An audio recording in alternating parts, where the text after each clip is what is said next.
Imagina só a cena.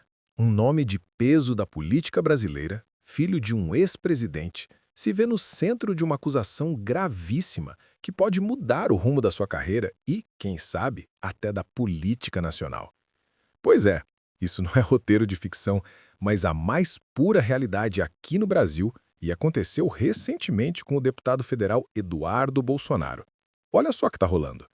Nesta quarta-feira, dia 26 de junho, um dia que certamente ficará marcado nos anais da nossa justiça, a primeira turma do Supremo Tribunal Federal, o nosso STF, decidiu por uma margem apertada, mas decisiva, tornar réu o deputado licenciado Eduardo Bolsonaro, do PL de São Paulo.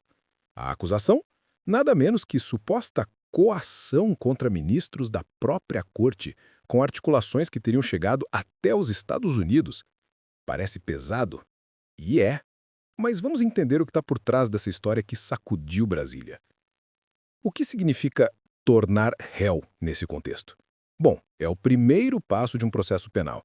Significa que, para o STF, há indícios fortes o suficiente de que Eduardo Bolsonaro cometeu um crime, e agora o caso vai para a fase de instrução.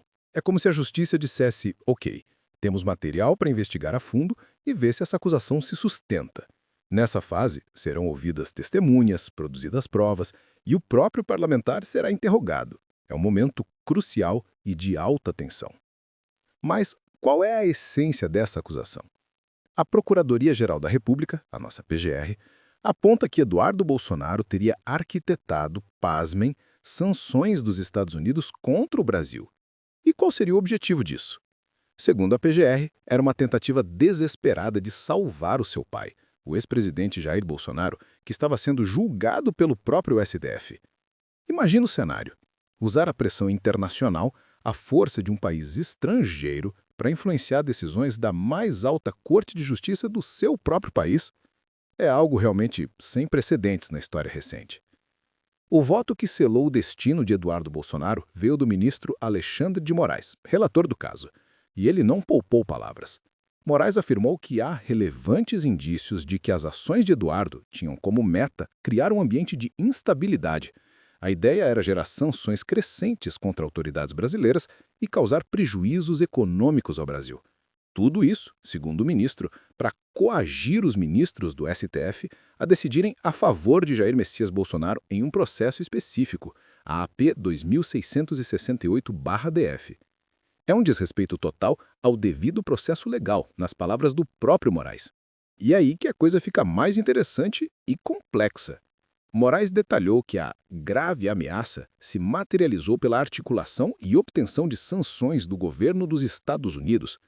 Ele mencionou a aplicação de tarifas de exportação ao Brasil, a suspensão de vistos e um ponto que merece destaque: a aplicação da Lei Magnitsky ao próprio ministro relator. Você já ouviu falar na Lei Magnitsky? É uma legislação americana que permite ao governo dos Estados Unidos impor sanções a indivíduos que considera responsáveis por violações de direitos humanos ou corrupção em qualquer lugar do mundo. Ter seu nome relacionado a uma possível aplicação dessa lei é extremamente sério e pode ter consequências internacionais graves para qualquer pessoa, ainda mais para uma autoridade pública. Olha só, a decisão de tornar Eduardo Bolsonaro réu não é apenas um ato burocrático. Ela envia um recado muito claro. Primeiro, mostra que o STF está disposto a investigar a fundo qualquer tentativa de interferência em suas decisões, não importa de quem venha. Segundo, coloca um holofote sobre a conduta de parlamentares e a linha tênue entre a liberdade de expressão e a coação. O ministro Moraes deixou claro que a conduta de Eduardo ultrapassou o campo político, entrando na esfera criminal. As implicações para Eduardo Bolsonaro são enormes. Ele agora enfrenta um processo penal que pode culminar em condenação e, em último caso, até na perda do mandato e inelegibilidade. Além disso, a imagem pública do deputado e de todo o seu grupo político é arranhada por essa acusação de tentar usar a influência estrangeira para fins domésticos e de forma tão questionável. Para a política brasileira, isso reforça a percepção de uma polarização extrema, onde os limites da legalidade são constantemente testados. E o que podemos esperar daqui para frente? A fase de instrução pode levar tempo. Teremos depoimentos, análises de documentos, talvez até perícias. Será um processo minucioso, acompanhado de perto pela mídia e pela opinião pública. A defesa de Eduardo Bolsonaro terá a chance de apresentar seus argumentos e tentar provar sua inocência, mas a barra, como se diz popularmente, está alta. Essa história nos mostra, mais uma vez, a importância de acompanhar de perto o que acontece nos bastidores do poder. As decisões tomadas hoje no STF, no Congresso, no Executivo, moldam o nosso futuro e a nossa democracia. E é exatamente por isso que a gente, aqui na Closer Brasil, se dedica a trazer essas análises aprofundadas para você.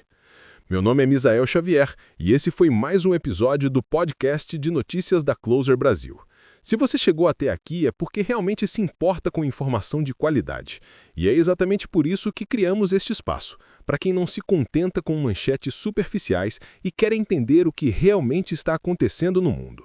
Aqui na Closer Brasil, nossa missão vai muito além de apenas informar.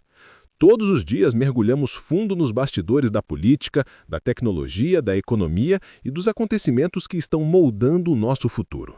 Trazemos análises exclusivas, contextos que você não encontra em outros lugares e uma visão completa dos fatos que realmente importam. Se você acredita que estar bem informado é fundamental para tomar melhores decisões e entender o mundo ao seu redor, este é o seu lugar. Com apenas 2 cliques, você pode se inscrever no canal e ativar o sininho das notificações. Assim, você nunca mais perde nossas análises profundas e fica sempre um passo à frente. Não deixe que as informações mais importantes passem despercebidas. Clique agora no botão de inscrever-se, ative as notificações e venha fazer parte da nossa comunidade de pessoas que, assim como você, querem decifrar o impacto real das notícias no futuro que estamos construindo juntos. Nos vemos no próximo episódio.